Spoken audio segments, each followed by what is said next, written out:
भगवान के द्वापर में एक मुचकुंद नाम के भक्त हुए, जिन्होंने देवताओं के लिए दैत्यों से युद्ध किया था अनेक वर्षों तक।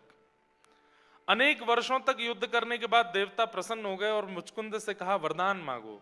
तो मुचकुंद ने कहा एक ही वरदान दे दीजिए। बोले क्या? मैं इतने दिन से सोया नहीं हूं, मैं सोना चाहता हूं, अब मैं थक गया हूं, मुझे निद्रा चाहिए। तो देवताओं ने कहा आप जाइए गंधमादन पर्वत पर जाकर के सो जाइए, आपको कोई डिस्टर्ब नहीं करेगा। अगर किसी ने आके डिस्टर्ब किया भी तो आपके नेत्र खुलते ही अग्नि प्रकट होगी और वो जल के भस्म हो जाएगा। तो मुचकुंद गुफा में जाकर के सो रहे थे, तभी एक काल नेमी नाम का राक्षस आया और उसने मथुरा पर चढ़ाई कर दी। भगवान श्री कृष्ण ने उससे युद्ध करने की बजाय मन में विचार किया इसका उद्धार हो जाएगा और एक भक्त को दर्शन हो जाएंगे मेरे, तो मैं इसको अपने पीछे लेके चलता हूं। तो ठाकुर जी ने उसको मारा नहीं, आगे आगे चलते रहे, काल नेमी पीछे चलता रहा, काल यवन। और भगवान उसको लेकर के मुचकुंद की गुफा पर गए। अपनी काली कमली जाकर के भगवान ने मुचकुंद को उड़ा दी। मत कीजिए। अच्छा मेरी तरफ देखिएगा, आप लोगों ने कथाएं खूब सुनी है। बताओ ध्रुव जी को कितने दिनों में ठाकुर जी मिले थे? कितने दिनों में? Anybody knows? 5 months। 5 महीने में ध्रुव जी को ठाकुर जी मिल गए थे। कब? सतयुग में। प्रहलाद जी महाराज के लिए खंभ भेदन करके ठाकुर जी प्रकट हो गए थे। कितनी अवस्था में? 5 साल के थे बस। आप कहोगे महाराज जी सतयुग त्रेता द्वापर के युगों में जब ध्रुव प्रहलाद को 5 months में 5 years की अवस्था में ठाकुर जी मिल रहे हैं, तो फिर आप कलयुग को उनसे विशेष कैसे बता सकते हो? अब आइए कलयुग में। कलयुग में द अर्लीएस्ट ठाकुर जी की प्राप्ति कितने दिन में हुई है बताओ? 3 days श्री नामदेव जी महाराज को। और उनसे भी सुंदर भगवत प्राप्ति हुई है 7 days में श्री नरसिंह मेहता जी को। केवल 7 दिन के अंदर अंदर श्री नरसिंह मेहता जी को। और सुनिए 7 दिन के अंदर अंदर श्री सुखदेव जी की कथा सुन के परीक्षित को भगवत प्राप्ति हुई। ये कलयुग में हो सकता है, ये सतयुग त्रेता द्वापर में संभव नहीं है। ये कलयुग की विशेषता है। ऐसे कलिकाल में हम आप सब लोग बैठे हैं, उसकी निंदा नहीं करनी। इसलिए कलयुग को भी प्रणाम कीजिए, क्योंकि आपकी कृपा से हम यहाँ भजन गा पा रहे हैं, कीर्तन कर पा रहे हैं, कथा सुन पा रहे हैं, हरिनाम ले पा रहे हैं, जिससे हमारा उद्धार हो रहा है। तो ऐसे कलिकाल में हम आप सब लोग बैठे हैं, जिस कलिकाल में 52 बार 52 टाइम्स श्री द्वारिकाधीश के दर्शन प्रत्यक्ष हुए हैं नरसिंह मेहता जी को। कितनी बार? 52 टाइम्स। 1 नहीं, 2 नहीं, 3 नहीं, संपूर्ण जीवन काल में 52 टाइम्स ठाकुर जी आए हैं। और वो 52 टाइम्स हम 3 days में कवर करेंगे। कब कब ठाकुर जी आए, कब कब नरसिंह मेहता जी को मिले, कब कब ठाकुर जी ने क्या किया, उन सब भावों को हम लोग सुनेंगे। तो आइए नरसिंह मेहता जी के सुंदर क्रम में हम लोग प्रवेश करते हैं। तो गुजरात के जूनागढ़ में श्री नरसिंह मेहता जी का जन्म हुआ। आपकी माता जी का नाम था लक्ष्मी गौरी और आपके पूज्य पिताजी का नाम था कृष्ण दामोदर दास। आप नागर वंशीय ब्राह्मण थे, ब्राह्मण कुल में आपका जन्म हुआ था। आपका मूल नाम नरसिंह था, लेकिन आपकी जो दादी थी जय कुंवरी, वो आपको प्रेम से नरसी नरसी बोलती थी, इसलिए उनका नरसी नाम ही प्रसिद्ध हो गया। वैसे इनका नाम क्या था? नरसिंह दास। इनका मूल नाम नरसिंह दास था, लेकिन दादी इनको नरसी बोलती थी, इसलिए इनका नाम नरसी विदित हो गया सब जगह पर। ध्यान से सुनिएगा, बहुत सुंदर है श्री नरसिंह मेहता जी का चरित्र। तो नरसिंह मेहता जी जन्म जब हुआ तो ये गूंगे भी थे और बहरे भी थे, ये सुन भी नहीं पाते थे और बोल भी नहीं पाते थे, जिसके वजह से इनकी दादी बड़ी चिंता में रहती थी कि भाई ये बालक गूंगा भी है, बहरा भी है, बोल भी नहीं पाता, सुन भी नहीं पाता, कैसे इसका निर्वहन होगा। दूसरी बात ऐसी थी कि इनके एक बड़े भैया थे और उन बड़े भैया का ब्याह हो चुका था, उनका नाम वंशीधर था। तो ये छोटे संतान थे अपने माता पिता के। धीरे धीरे आप बड़े होने लगे। दादी इनको बहुत हृदय से लगा के रखती थी और दादी रोज आती थी देख करके, इतने प्यारे नरसिंह मेहता लेकिन बोल नहीं सकते, गूंगे। धीरे धीरे नरसिंह मेहता जब बड़े हुए, 5 वर्ष की अवस्था हुई, तो माता पिता दोनों एक साथ चले गए, दोनों की एक साथ मृत्यु हो गई। अब घर में कौन रह गए? बड़े भैया, भाभी और दादी, बस ये 3 लोग और नरसिंह मेहता। अब स्थिति ऐसी हो गई कि माता पिता के जाने के बाद में बूढ़ी दादी, तो घर में राज चलता था भाभी माँ का, उनको ये बिल्कुल पसंद नहीं थे। बंधु एक बात सुनिएगा, इसे कहते हैं खिलौना होना, ठाकुर जी का खिलौना। ठाकुर जी कई बार ऐसा करते हैं कि आपकी परीक्षा की स्थिति इतनी ज्यादा बढ़ा देते हैं। इन बातों को सुनकर डरिएगा नहीं, हाँ, कहीं आप लोग सोचो कि भाई ये तो छोड़ ही देते हैं भक्ति पर, ठाकुर जी ऐसा करने वाले तो नहीं। ठाकुर जी कई बार अति प्रियों को भी दूर कर देते हैं और फिर परखते हैं कि आप कैसे निर्वहन करेंगे।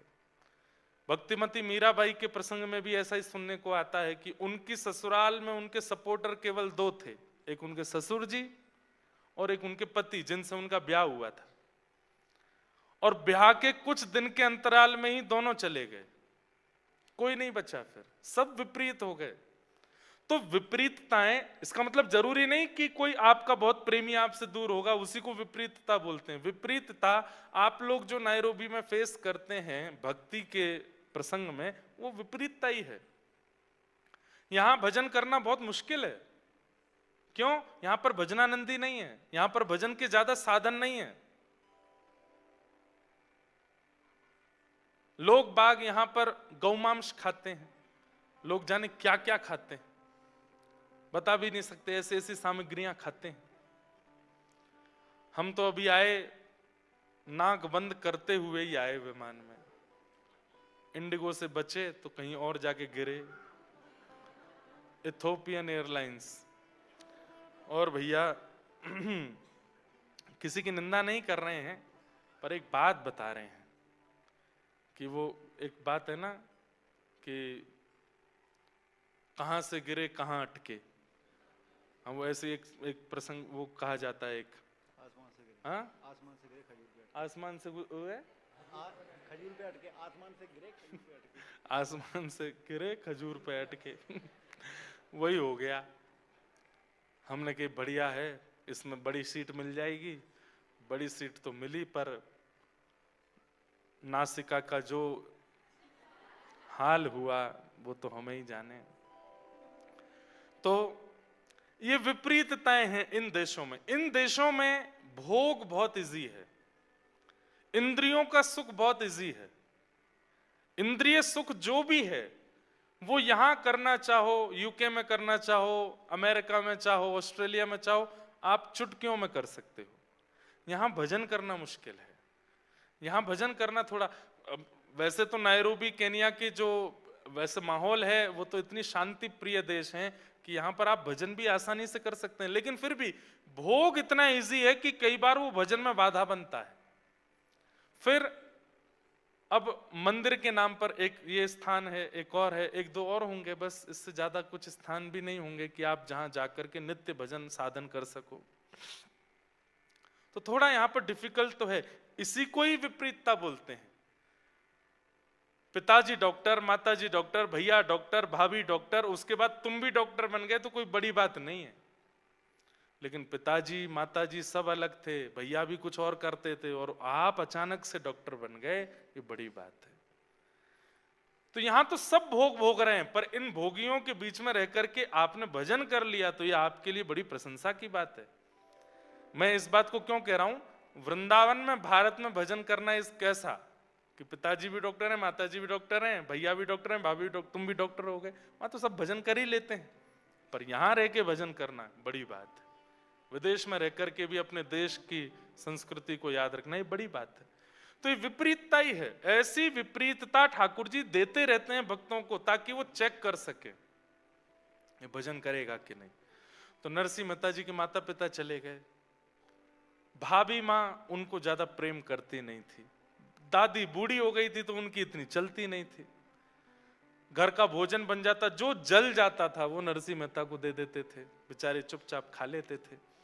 दादी कभी कभी बचा करके अपनी रोटी रख लेती, वो नरसिंह मेहता जी को खिला देती थी। और बस मन में एक ही चिंता होती थी कि हे विधाता, ये लाला कम से कम बोलने लगे, मेरी उम्र बढ़ती जा रही है, मेरे प्राण चले जाएंगे, और ये भाभी इसका बिल्कुल ध्यान नहीं रखती, इसके ये बड़े होकर के अपना पालन कैसे करेगा, कल को मेरे प्राण चले गए तो ये कैसे जिएगा। और इसी दुख के कारण उनकी दादी माँ नरसिंह मेहता जी को लिए सब संतों के पास जाती, सबको कहती प्रणाम करो, और सब संतों से कहती आप हाथ धर के बस आशीर्वाद दे दो, ये बोलने लग जाए। सब संत आशीर्वाद देते थे, लेकिन होई सोई जो राम रची राखा, राम जी जो चाहते हैं वही होता। ऐसे कैसे बोलने लग जाएगा नरसिंह भगत।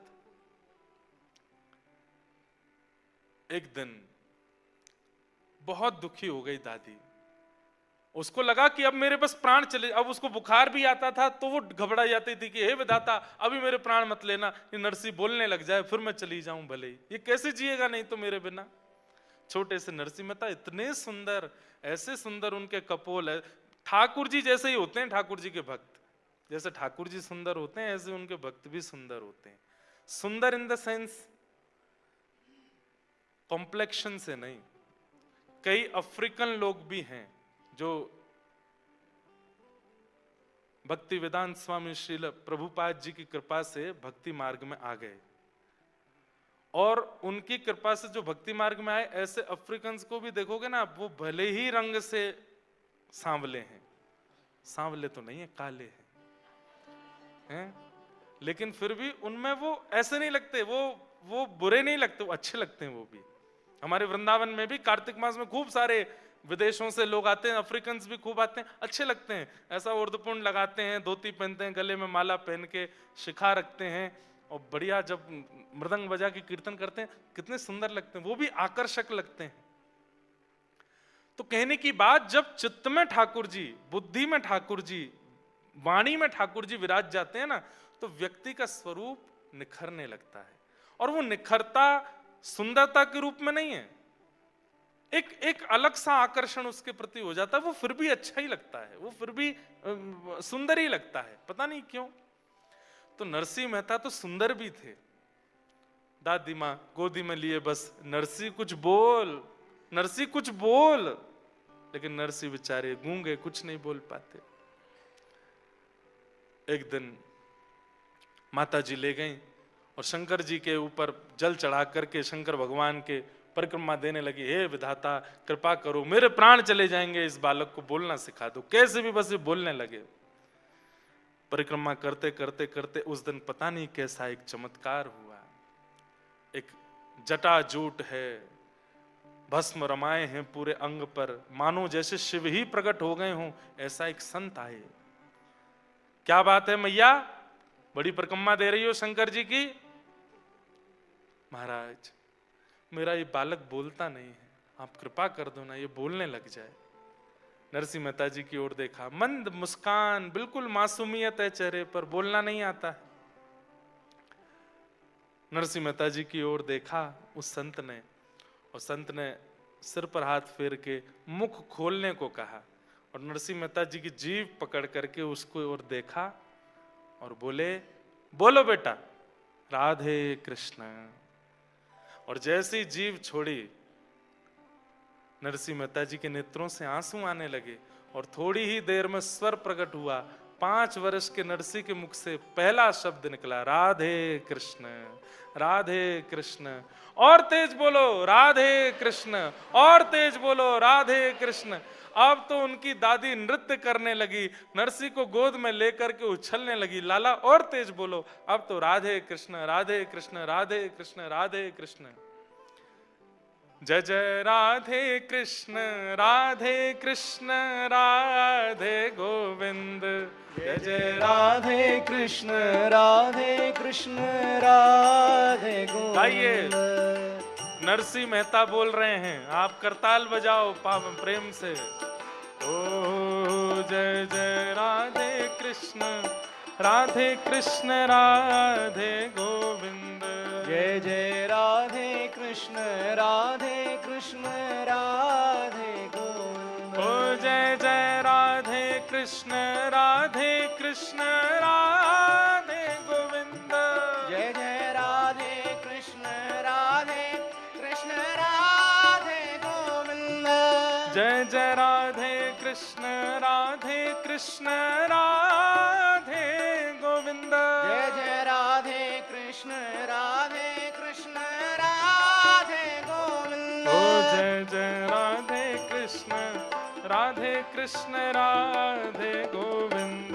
जय जय राधे कृष्ण राधे कृष्ण राधे गोविंद। हमारे व्रज का सबसे पुराना कीर्तन है ये। जब श्री राधा गोविंद देव प्रभु वृंदावन में प्रकट हुए, मदन मोहन जी प्रकट हुए, उस समय ब्रजवासियों ने ये कीर्तन बनाया था।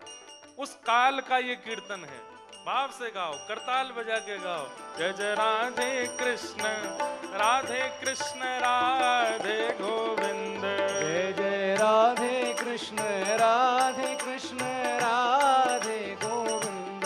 हे नंद जी को छैया, बलभद्र जी को भैया लाल। नंद जी को छैया, बलभद्र जी को भैया लाल। नंद जी को छैया, बलभद्र जी को भैया लाल। नंद जी को छैया, बलभद्र जी को भैया लाल। या को मुख देखे से कटत यम फंद।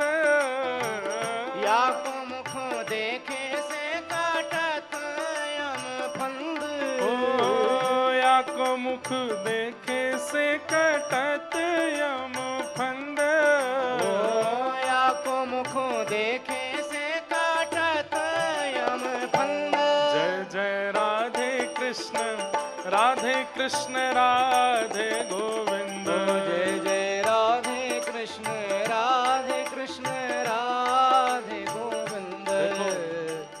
ये आप ऐसे ताल बजा रहे हैं ना, ये व्यवहार नहीं है कीर्तन में। कीर्तन में ताल ऐसे बजाया जाता है जैसे नदी में डूबने वाला व्यक्ति लाइफ गार्ड से हेल्प मांग रहा हो। हम सब संसार में डूब रहे हैं और हमको बचाने वाले सदगुरुदेव भगवान और ठाकुर जी हैं। तो डूबने वाले को भुजा उठा के करताल बजानी पड़ती है, भुजा उठा के।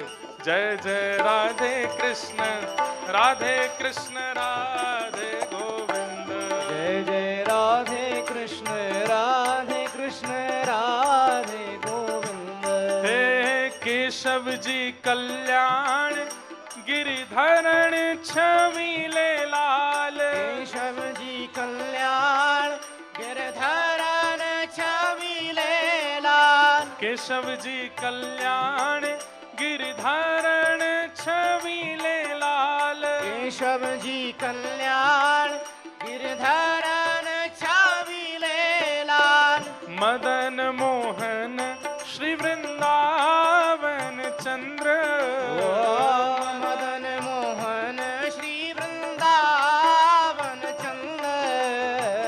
मदन मोहन श्री वृंदावन चंद्र। मदन मोहन श्री वृंदावन चंद्र। ओ जय जय राधे कृष्ण राधे गोविंद। जय जय राधे कृष्ण राधे गोविंद। जय भजो राधे कृष्ण राधे गोविंद। भजो राधे कृष्ण राधे गोविंद। हे वृंदावन चंद्र भजो राधे गोविंदा।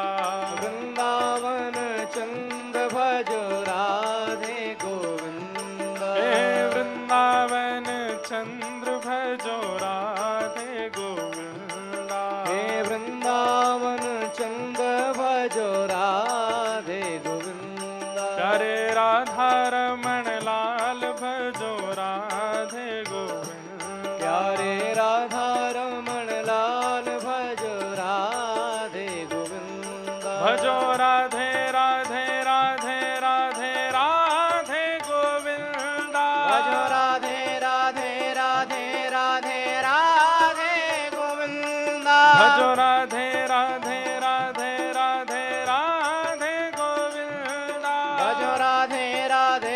राधे राधे राधे गोविंद राधा वल्लभ लाल भजो राधे गोविंदा, राधा वल्लभ लाल भजो राधे गोविंद रे राधा गिरधर लाल भजो राधे गोविंदा, रे राधा गिरधर लाल भजो राधे गोविंद जय राधा रमण लाल भजो राधे गोविंदा, जय राधा रमण लाल भजो राधे गोविंद जय राधा वल्लभ लाल भजो राधे गोविंदा, जय राधा वल्लभ लाल भजो जय राधे जय श्री राम।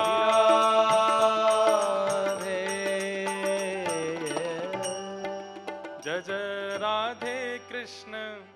राधे कृष्ण राधे गोविंद, जय जय राधे कृष्ण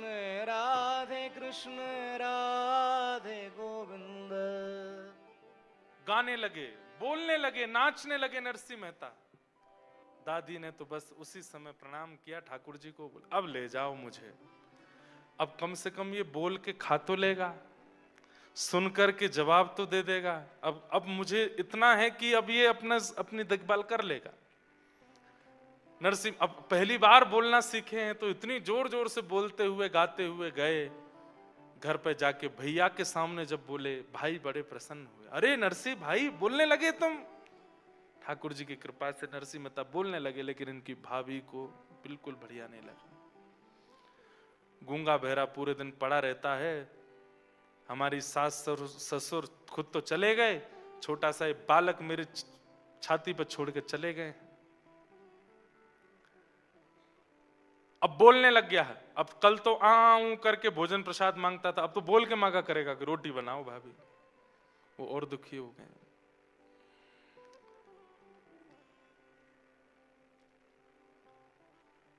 और वही हुआ।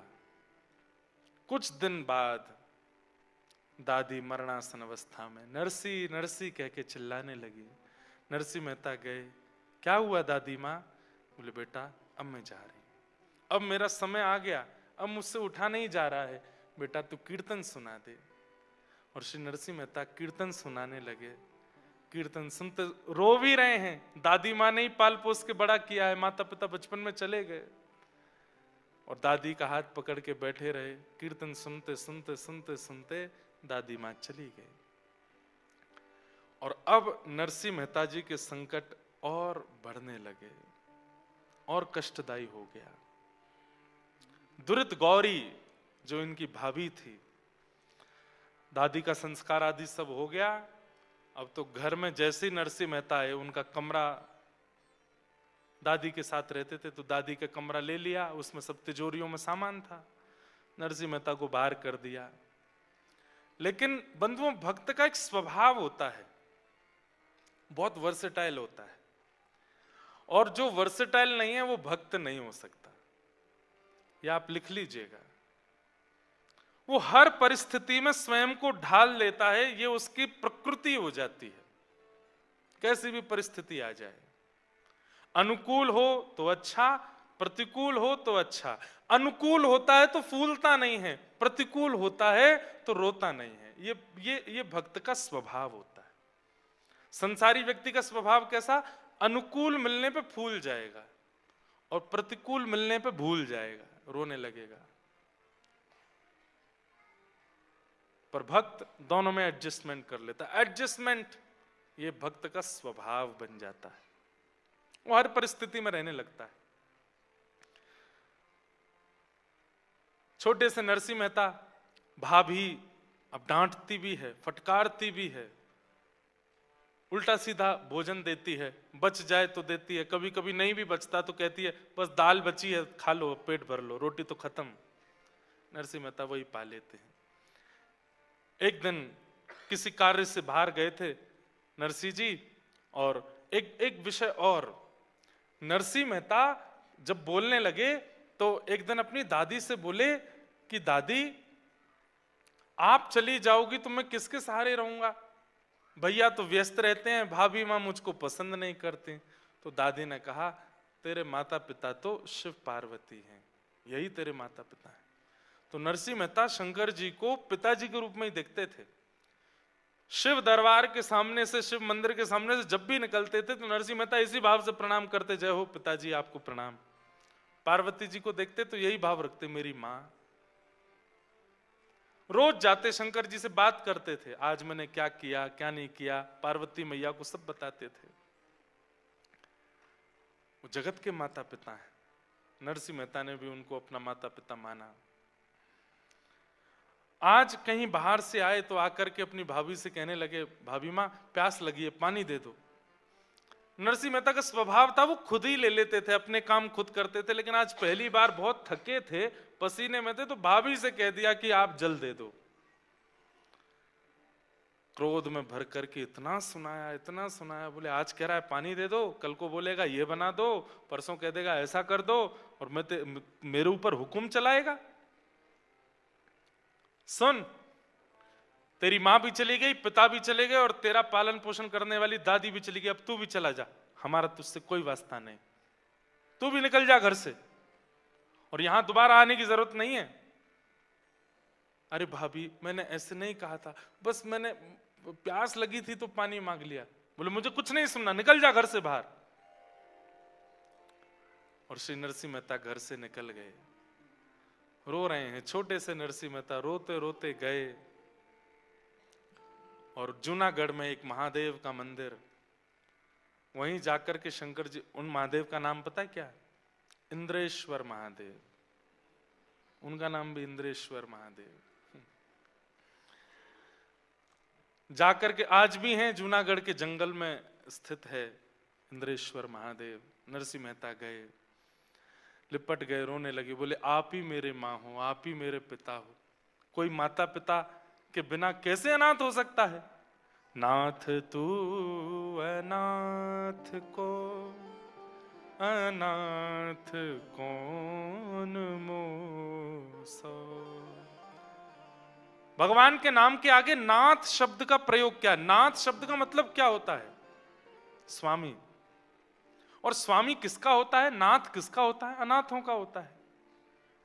नरसिंह मेहता कह रहे हैं, नाथ तू अनाथ को अनाथ कौन मोसो। मो समान आरत नहीं, मो समान आरत नहीं। आरत मतलब पापी। मो समान आरत नहीं, मो समान आरत नहीं। आरत हर तो सो तू दयालु दीन हो, तू दानी हो भिखारी, तू दयालु दीन हो, तू दानी हो भिखारी। हों प्रसिद्ध पात के, तू पाप पुंज हारी। हों प्रसिद्ध पात की, तू पाप पुंज हारी। नाथ तू अनाथ को। नरसिंह मेहता शंकर जी से लिपट के रोने लगे, मैं अनाथ हूं नाथ, मुझे सनाथ करो। मेरी दादी कह के गई कि आप मेरे माता पिता हैं। माता पिता अपने बालक को ऐसे रोने देते हैं? माता पिता अपने बालक को ऐसे भूखा रहने देते हैं? अरे वो माँ तो पिघल जाती है जैसे पता चलता है कि बालक को भूख लगी है। अरे भूख ना भी हो तो माँ खिलाती है, और मैं यहां भूखा प्यासा रो रहा हूं, आप आ नहीं रहे मेरे पास। 1 दिन 2 दिन 3 दिन 4 दिन 5 दिन 6 दिन 7 दिन हो गए। नरसिंह मेहता जी रोते रहे शंकर जी से लिपट के। 7 दिन बाद कैलाश में बैठे हुए महादेव के सन्मुख आकर के पार्वती जी बोली, आप तो अत्यंत करुणावान हैं, आपको करुणावतार कहा जाता है। कहां चली गई आपकी करुणा? ये बालक आपके द्वार पर खड़ा होकर के इतना रो रहा है, माता पिता कहकर के हम दोनों को पुकार रहा है, आप इस पर कृपा क्यों नहीं कर रहे हैं? महादेव बोले, हम आपकी प्रतीक्षा कर रहे थे कि आप बोलो तो कृपा करेंगे, क्योंकि हम कृपा करेंगे तो हमारी कृपा केवल कृपा होगी, लेकिन आपके द्वारा होगी तो वो वात्सल्य युक्त होकर के होगी। हम बस आपकी प्रतीक्षा कर रहे थे, अब आप प्रसन्न हो गए हैं तो अब हम कृपा करेंगे। और देखते ही देखते महाराज पार्वती जी और महादेव 7 दिन बाद प्रत्यक्ष प्रकट हो गए। बोलो देवादिदेव महादेव शंकर भगवान की। ये भी कोइंसिडेंस है कि आज सोमवार है। नरसिंह चरित्र अगर हम पहले सुनाते तो शनिवार को शुरू होता, तो कहीं ना कहीं शंकर जी का वार नहीं था ना, आज ही होनी थी कथा। इसलिए महादेव के वार के दिन ही हुई है। और हम अभी अभिषेक करके ही आए हैं महादेव का। ध्याये नित्यं महेशं रजतगिरिनिभं चारुचन्द्रावतंसं रत्नाकल्पोज्ज्वलांगं पयुषमृगवराभीतिहस्तं प्रसन्नं पद्मासीनं समन्ताः स्तुतममरगणैर्व्याधिकृत्यं वसानं विश्वाद्यं विश्ववन्द्यम् अखिलभयहरं पंचवक्रं त्रिनेत्रम्। महादेव प्रकट हो गए। जैसे ही देखा नरसिंह मेहता ने शिव पार्वती दोनों हैं, तुरंत लिपट गए चरणों से। मेरे मां आ गई, मेरे पिता आ गए। पार्वती जी ने तुरंत उनकी जिह्वा का स्पर्श करके जो 7 दिन से भूख प्यास थी उसको मिटा दिया, सिर पर हाथ फेर दिया, खूब हृदय से लगा के लाड प्यार दिया। महादेव कहने लगे, नरसिंह तुम 7 दिनों से रो रहे हो, कुछ मांगो, वरदान मांगो, क्या चाहिए? नरसिंह मेहता बोले, रावण ने मांगा था आपसे वरदान, क्या हुआ? आज तक दशहरा मैदान में जल रहा है। कुंभकर्ण ने मांगा था आपसे वरदान, क्या हुआ? इंद्र की पदवी चाहता था, निद्रासन में चला गया। भस्मासुर ने मांगा था आपसे वरदान, खुद ही भस्म हो गया। मैं नहीं मांगूंगा। मुझे वरदान नहीं चाहिए। महादेव पार्वती जी से कहने लगे, देखो तुम ही पीछे पड़ रही थी, चलो इसके पास, देखो कितना चतुर है। अरे हमने औरों को भी वरदान दिया। बोले हाँ, एक नाम और छूट रहा है, वो भी बता देता हूं। कंस को दिया था आपने। कंस को आपने धनुष दिया था और कहा था नारायण के सिवाय इसको कोई तोड़ेगा नहीं, और जो तोड़ेगा वो तुझे छोड़ेगा नहीं। 7 वर्ष के कन्हैया ने तोड़ दिया, मार दिया कंस को। मुझे वरदान नहीं चाहिए आपसे। आहा। पार्वती जी बोली, अरे पिता देना चाहता हो और पुत्र मना करे, ये स्वभाव नहीं। महादेव कह रहे हैं कि वरदान मांगो, तो तुम मांग लो ना, कुछ मांग लो। तो नरसिंह मेहता ने ऐसा वरदान मांगा, ऐसा वरदान मांगा जो सबको मांगना चाहिए।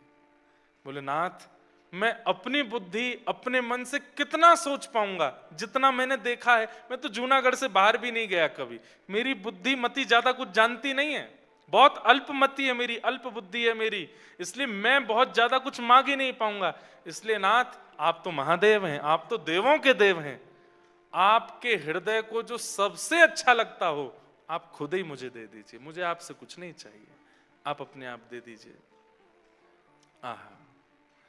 जेहि विधि नाथ होई हित मोरा, करहु सुबेगे दास में तोरा। ठाकुर जी से सदा यही वरदान मांगो, जेहि विधिनाथ होए हित मोरा। मेरा जिससे हित होता हो, अगर वो हित मेरे दांत टूटने से हो रहा है तो तोड़ दीजिए, वो हित मेरा गिरने से हो रहा है तो गिरा दीजिए, वो हित मेरा अगर निर्धन होने से होगा तो निर्धन कर दीजिए। मेरा हित, और मेरा हित किसमें है? मेरा हित वैभववान होने में नहीं है, मेरा हित संपत्तिवान होने में नहीं है, मेरा हित बहुत बड़ा प्रॉपर्टीवान होने में नहीं है, मेरा हित आपका होने में है कि मैं आपका हो जाऊं। और यदि आपका होने में मुझे गिरना पड़े, मुझे रिपटना पड़े, मुझे कंगाल होना पड़े, तो मुझे सब स्वीकार है, मैं आपका होना चाहता हूं। बस दोहराइए मेरे पीछे, जेहि विधिनाथ होई हित मोरा, जेहि विधिनाथ होए हित मोरा, करहु सुबेगे दास में तोरा, करहु सुबेग दास में जिससे मेरा हित हो वो मेरे साथ हो। मैं आपसे वरदान नहीं मांगूंगा, आपके चित्त को जो सबसे प्रिय लगता है वो मुझे दे दीजिए। ये वरदान महादेव से दो लोगों ने मांगा है। आपके चित्त को जो सबसे प्रिय लगता हो वो मुझे दे दीजिए, ये वरदान दो लोगों ने महादेव से मांगा है। एक नरसिंह मेहता ने और दूसरा एक आत्मदेव नाम के ब्राह्मण हुए। थोड़ी कथा सुनानी पड़ेगी, सुनो। एक आत्मदेव नाम के ब्राह्मण थे, वो भागवत जी वाले आत्मदेव नहीं, एक और आत्मदेव ब्राह्मण थे जिन्होंने हितरवंश महाप्रभु का चरित्र सुना है, उनको पता होगा कौन आत्मदेव है। तो आत्मदेव नाम के ब्राह्मण ने शंकर जी की इतनी आराधना की, उन्होंने आराधना तो इस भाव से की थी कि महादेव प्रसन्न होंगे तो मैं उनसे इतना धन संपत्ति मांगूंगा कि मेरी कंगाली दूर हो जाए। महादेव जैसे प्रकट हुए तो आत्मदेव से कहा वरदान मांगो। तो आत्मदेव जी ने कहा मैं ज्यादा से ज्यादा मणि मांग लूंगा, ज्यादा से ज्यादा हीरा मांग लूंगा, ऐसा करता हूं महादेव से सबसे महंगी, इनके हृदय की सबसे महंगी वस्तु मांगता हूं, तो ये शायद ऐसा रत्न देंगे जिससे खूब धन आएगा। तो उसने कहा महादेव आपके हृदय का सबसे प्रिय रत्न जो हो वो मुझे दे दो। महादेव बोले ये क्या मांग लिया तुमने? बोले क्यों? बोले मेरे हृदय को सबसे प्रिय तो श्री राधा वल्लभ है। राधा वल्लभ जी कौन है? ये महादेव के सेवा के ठाकुर जी हैं। जैसे घर के ठाकुर जी होते हैं हमारे, मेरे घर के ठाकुर जी राधा माधव, आपके घर के ठाकुर जी लड्डू गोपाल, ऐसे ही श्री महादेव के घर के ठाकुर जी हैं श्री राधा वल्लभ लाल। श्वेत द्वीप में, हम लोग जम्बू द्वीप में रहते हैं, श्वेत द्वीप में महादेव, पार्वती, कार्तिकेय, गणेश जिनकी आराधना करते हैं वो श्री राधा वल्लभ लाल है। महादेव बोले ये क्या मांग लिया आत्मदेव तुमने? बोले नहीं नहीं अब तो मुझे वही चाहिए। महादेव ने कहा कुछ और मांग लो, मेरे हृदय की प्रिय वस्तु मत मांगो। तो आत्मदेव को लगा बहुत महंगा वाला रत्न है इसीलिए मना कर रहे हैं। नहीं नहीं अब तो मुझे वही चाहिए। महादेव श्वेत द्वीप गए और वहां से श्री राधा वल्लभ लाल जी को ला करके आत्मदेव को दे दिया। आत्मदेव जी पा करके प्रसन्न तो हुए, लेकिन वो बोले कि भाई अब इनकी सेवा तो बड़ी विस्तार से करनी पड़ेगी। वो कैसे हो? तब ठाकुर जी बोले हमारी वंशी जी तो वहीं रह गई महादेव के पास। तब वंशी जी को कहा अब आप आइए। तो वंशी जी ही श्री हितरवंश महाप्रभु के रूप में आई और चित्तावल गांव में एक दिन पहुंच करके श्री राधा वल्लभ लाल जी को वहां से लेकर के वृंदावन मदन टेर पर विराजमान किया। तो महादेव से हृदय की प्रिय वस्तु दो लोगों ने मांगी, या तो आत्मदेव जी ने मांगी है या फिर आज नरसिंह मेहता ने मांगी। महादेव बोले मेरे हृदय को सबसे प्रिय तो श्यामा श्याम है। ये सुनते ही तो नरसिंह मेहता नाचने लगे, बस यही चाहिए, अब तो यही चाहिए।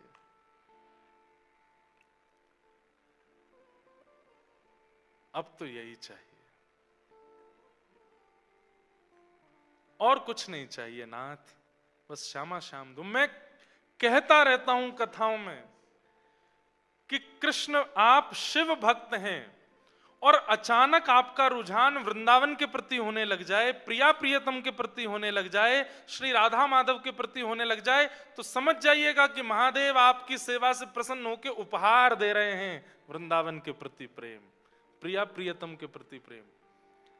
महादेव अति प्रसन्न होते हैं तो दो वस्तु देंगे, या तो राम जी के प्रति प्रीति या कृष्ण के प्रति प्रीति। कोई महादेव का उपासक है और बहुत उसको संपत्ति मिलती जा रही है, खूब नाम यश वैभव मिलता जा रहा है, फिर भी वो महादेव का ही है। ऐसी कृपा तो रावण पर भी करी थी इन्होंने। सोने की नगरी में रहता था रावण, क्या नहीं था उसके पास? सब कुछ था, लेकिन राम भक्ति नहीं दी, कृष्ण भक्ति नहीं दी। महादेव किसी पर अति प्रसन्न हो जाते हैं तो उसको कृष्ण प्रिय लगने लग जाते हैं। कहीं ना कहीं मैं, आप, हम सब जो यहां बैठे हैं, हमारी कृष्ण भक्ति की जो उत्कंठा है, कभी ना कभी किसी जन्म में महादेव की हमने बड़ी आराधना की है, तभी कृष्ण भक्ति मिली। कौन गाता है राधा कृपा कटाक्ष? महादेव गाते हैं। मुनिंद वृंद वंदिते त्रिलोक शोकहारिणी, किसके शब्द हैं ये? महादेव के शब्द हैं। हमारे यहां स्तोत्र राज कहा जाता है, स्तोत्रों का राजा कहा जाता है महादेव की स्तुतियों को। और उसमें भी एक महादेव की स्तुति है, हाँ, शिव महिम्न स्तोत्र, उसको स्तुतियों का राजा कहा जाता है। पर स्तुतियों का राजा महादेव की स्तुति शिव महिम्न स्तोत्र है, लेकिन वो महादेव क्या गाते हैं? कृपा करिष्यसि हमाम कृपा कटाक्ष भाजनम। वो किशोरी जी का यश गा रहे हैं। ये बहुत गोपनीय बात है, ये बड़ी गूढ़ बात है कि महादेव निरंतर नेत्र बंद करके श्री राधा कृष्ण का स्मरण करते हैं। अच्छा, एक आपको अंतरंग बात बताऊं, महादेव कौन है? निकुंज में त्रिलोचन नाम की सखी है। जब ठाकुर जी रास विहार करते हैं तो श्री महादेव त्रिलोचना नाम की सखी बन करके जाते हैं। और आपकी निकुंज में सेवा क्या है? दीप प्रज्वलित करने की सेवा है महादेव की। मसाल लेकर रात्रि में जब हो जाए तो प्रिया प्रियतम नृत्य विहार कर रहे हैं तो उनको कैसे दिखाई देगा? तो महादेव मसाल लेकर के चलते हैं आगे पीछे, त्रिलोचना नाम की सखी बन करके। श्री हनुमान जी महाराज ये चारुशिला नाम की सखी हैं निकुंज में, सब सखी हैं। बाहर से ऐसे दिखाते हैं उग्रम वीरम महावीरम, लेकिन भीतर से कैसे? बोले सखी भाव में रहते हैं।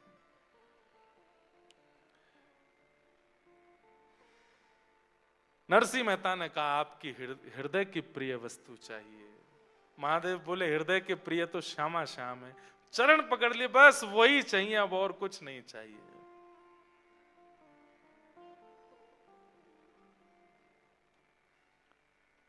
हम भी महादेव से आज कह लें सोमवार है, महादेव हमको भी दे दो जैसे नरसिंह मेहता को दिया।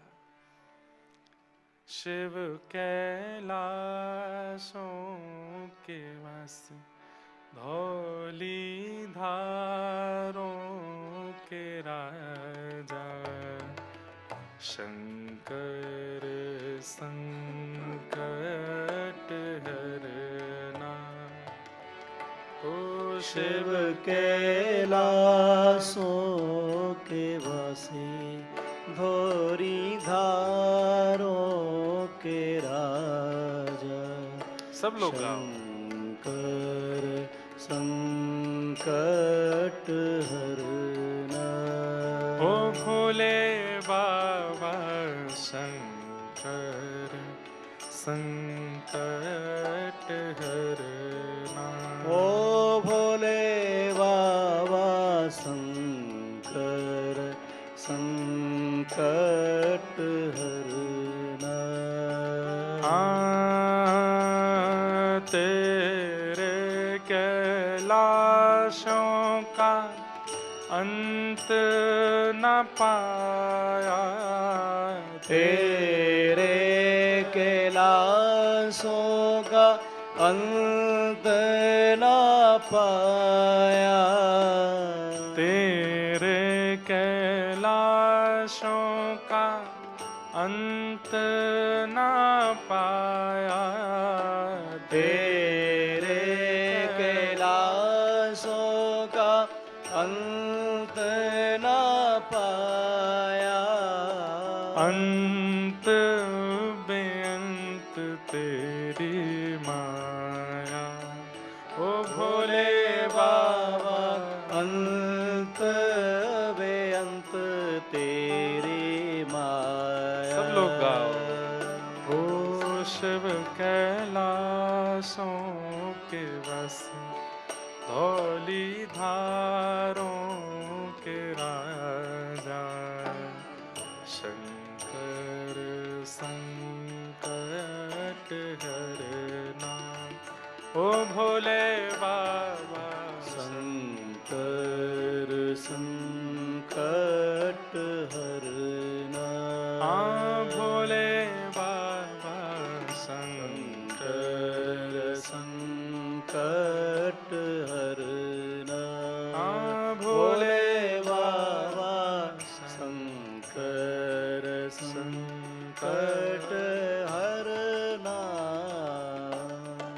महादेव बोले नरसी, मेरे हृदय के प्रिय जो श्यामा श्याम हैं उनकी प्राप्ति के लिए तो नरसी भेष त्यागना पड़ेगा।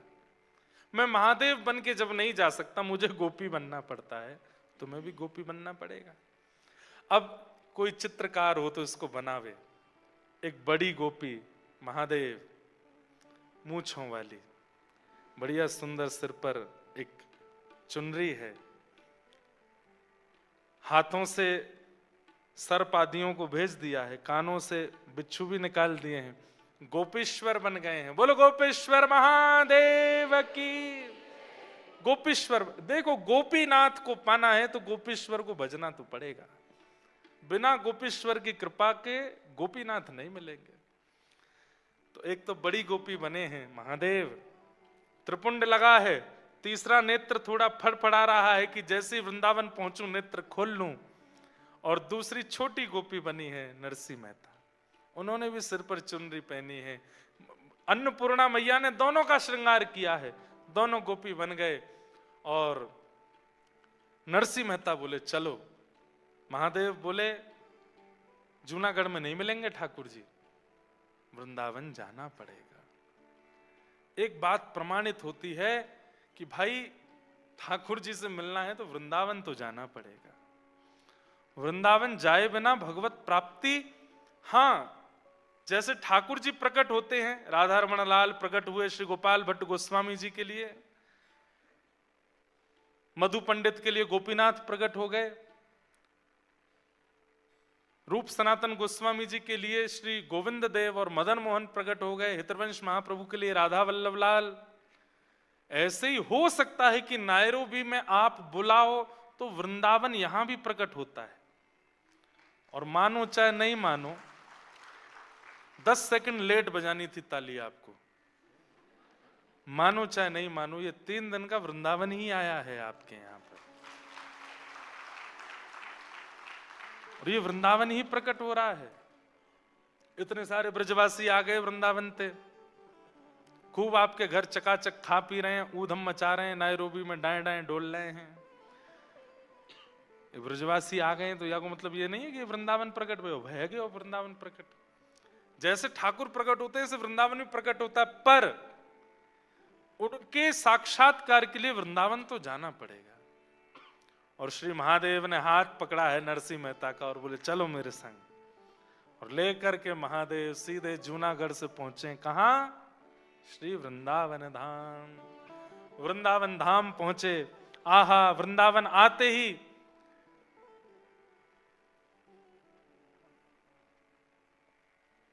सब नीको है, यमुना जी नीकी हैं, वृक्ष नीके हैं, पर्वत नीके हैं, कुंज गलियां नीकी हैं, सब कुछ इतना सुंदर है। सब देख देख करके महादेव के नेत्र सजल हो रहे हैं। आहा, वंशीवट कितना सुंदर, आहा श्री यमुना जी कितनी पवित्र, जय हो श्री गोवर्धन नाथ कितने प्यारे लग रहे हैं। और चलते चलते नरसी मेहता का हाथ पकड़ करके लेके गए।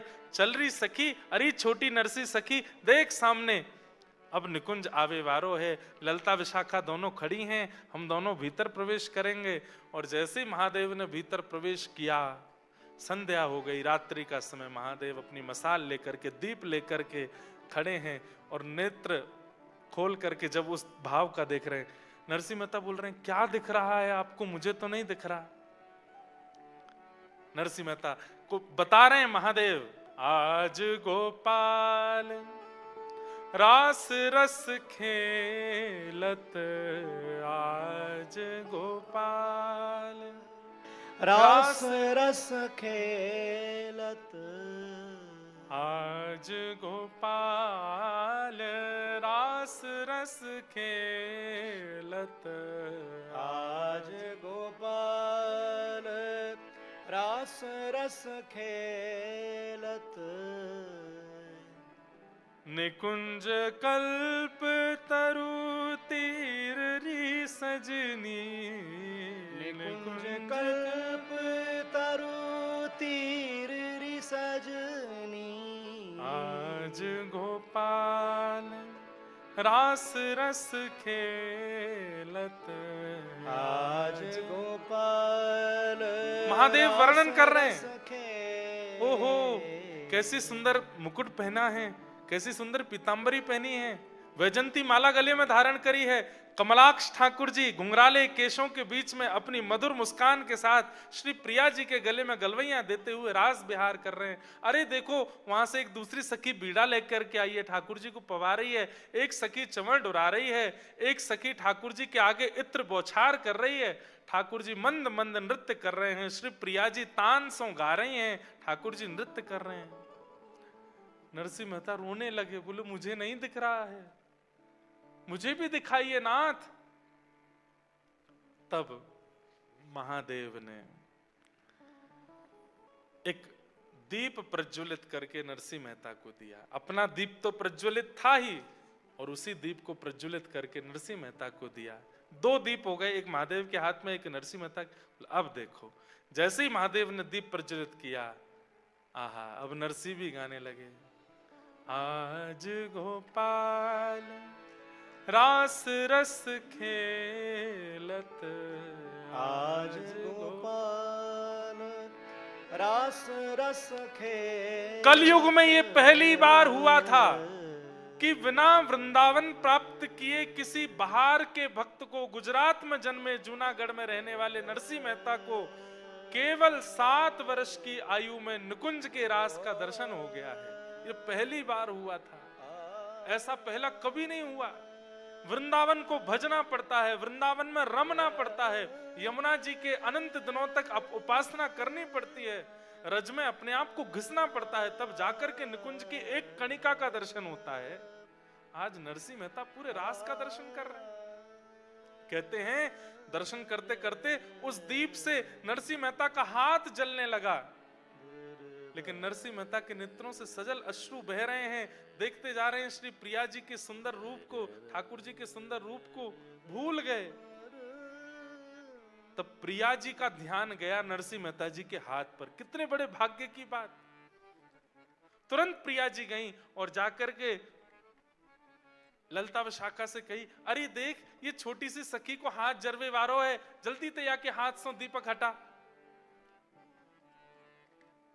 प्रिया जी ने जाकर के कृपा की और दीप हटाने लगी। नरसिंह मेहता बोले, नहीं प्रिया जी, ये कर दोगी तो कैसे रास देखूंगा। बोले, अब तेरे नेत्रन में ही दीप है, तू जहां रहेगो, जहां दृष्टि करेगो, वहीं रास को दर्शन तू होयो करेगो। अब ये दीप हाथ में रखने की आवश्यकता नहीं, नरसिंह तो पर कृपा है। बंधुओं, प्रिया जी ने प्रसन्न होकर के, श्री राधा रानी ने प्रसन्न होकर के नरसिंह मेहता को क्या दिया? अपने पांव का एक नूपुर उतार करके नरसिंह मेहता को दे दिया। श्री नरसिंह मेहता जी इसलिए भी निंदा के पात्र बनते थे क्योंकि नरसिंह मेहता जूनागढ़ में जब घूमते तो छम छम छम छम आवाज आती थी पैरों से। लोग बाग कहते थे, अरे पुरुष होकर के स्त्रियों की तरह घुंघरू पहन के घूमता है। पर नरसिंह मेहता कैसे बताएं कि ये घुंघरू मुझे श्री प्रिया जी ने दिए हैं। रास में प्रिया जी ने अपने चरणों का नूपुर नरसिंह मेहता जी को प्रदान किया और श्री नरसिंह मेहता जी उसको पहन के नृत्य करने लगे। श्री वृंदावन तट पर त्रिलोचना सखी यानी कि श्री महादेव के साथ नरसिंह मेहता, राधा कृष्ण और संपूर्ण गोपियों के मध्य में रास होने लगा है। रास रचो है रास